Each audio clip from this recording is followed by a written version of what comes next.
Hidden among the bushes and eucalyptus trees, the grottos of the shrine of Our Lady of Revelation are almost invisible from the outside.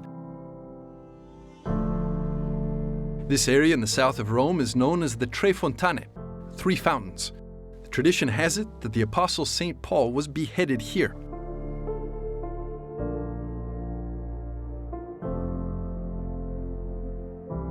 Today there are 2 sacred places located here, the Tre Fontane Trappist Abbey and a Marian shrine dedicated to Our Lady of Revelation, the 2 places divided by the Laurentina Highway.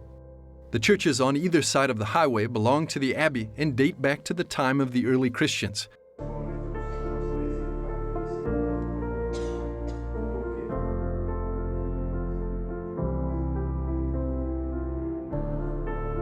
However, the shrine of Tre Fontane is only 70 years old, yet despite its relative modernity, the story of what occurred here is as incredible as the martyrdom of St. Paul.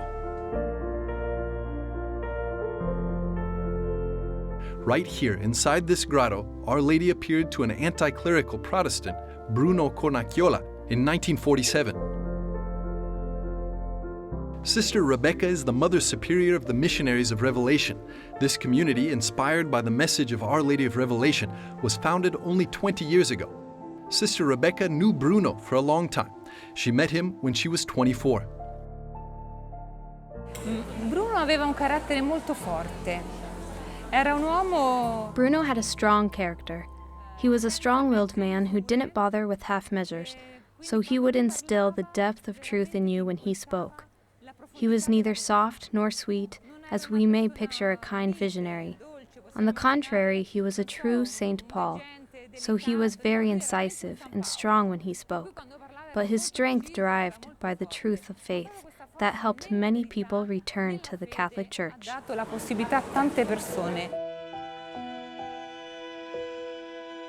in 1947, Bruno held an important role in the Seventh-day Adventist Protestant community. On April the 12th, he came here with his 3 children, left the children to play with a ball, and started to prepare a speech for a conference. With the speech, he wanted to discredit the Catholic Church and prove that the Immaculate Conception and the Marian Assumption into heaven were lies invented by clergy. 71 years ago, the Virgin came here to call a man who was fighting against the Church. He wanted to kill Pope Pius XII. He didn't believe in Marian dogmas, nor in her privileges, and he owned a Protestant Bible. While Bruno was writing the speech, he could no longer hear his children playing, so he searched for them and, much to his amusement, found them kneeling before a grotto, praying and repeating, "Beautiful lady, beautiful lady." She said something very strong. "You are persecuting me. Enough of it now. Enter into the sheepfold, the holy court of heaven on earth."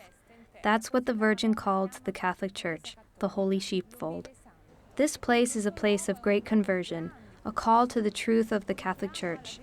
The Virgin Mary states that the true church of her Son is based on 3 white loves: love for the Eucharist, love for the Immaculate Conception, and love for the Holy Father. These are the founding elements of the Catholic Church, as Bruno was outside the Catholic Church and the Virgin called him in. La Madonna lo richiama.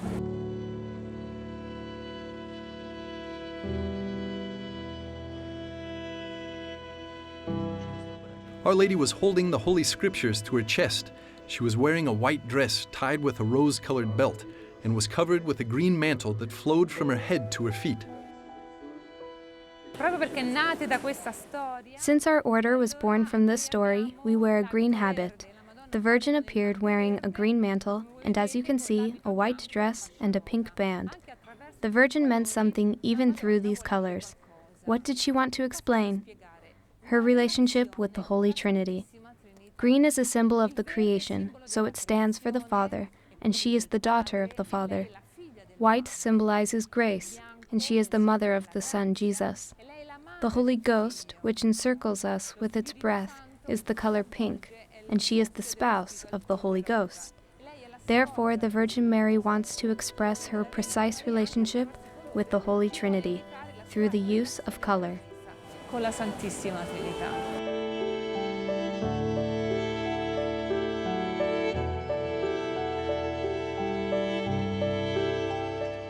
Bruno converted as once St. Paul had converted, and like St. Paul, after his conversion, Bruno served the church for the rest of his life till his death in 2001. Non è cambiato questo posto. This place hasn't changed, it has stayed the same. As you can see, the surroundings are still very simple. There's a project for a big sanctuary to be built. St. John Paul II had found a name for it, Saint Mary of the Third Millennium at the Three Fountains. This is a prophecy, who knows when it will come true, but the Virgin requested a big sanctuary to be built here.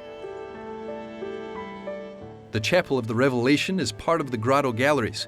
Sister Emanuela explains that pilgrims come here to pray and live the signs and words of thanksgiving. Because in 1947 Our Lady appeared to Bruno Cornacchiola and gave him an important message. And during the apparition, because she appeared in a place that was known as a place of sin, she said, with this soil of sin, I will work great miracles for the conversion of unbelievers and sinners. And so what we see is the fruits of that promise.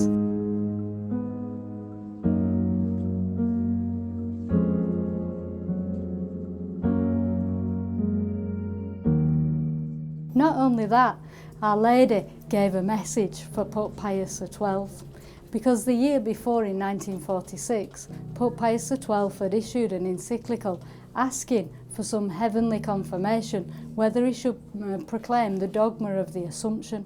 In 1947, he received his answer because Our Lady told Bruno, my body could not decay and did not decay.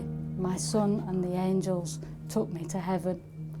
And so this, just as in Lourdes, there is the link with the dogma of the Immaculate Conception. At Tre Fontane in Rome, there is a link with the dogma of the Assumption.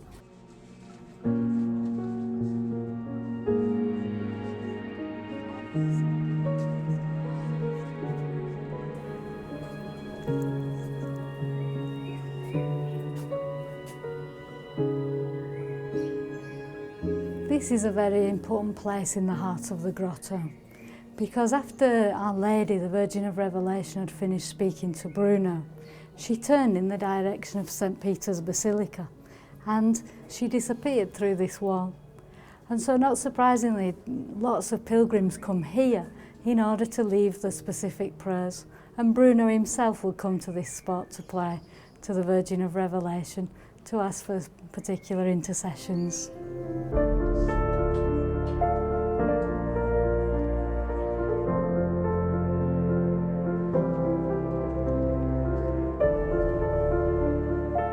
For 70 years now, this place has never been without pilgrims, and the pilgrims have never come back to this place without grace.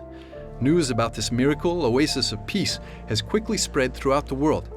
Our Lady is changing lives here and reminds people to love the Eucharist, love her Immaculate Heart, and love the Pope, who leads the true Church to salvation.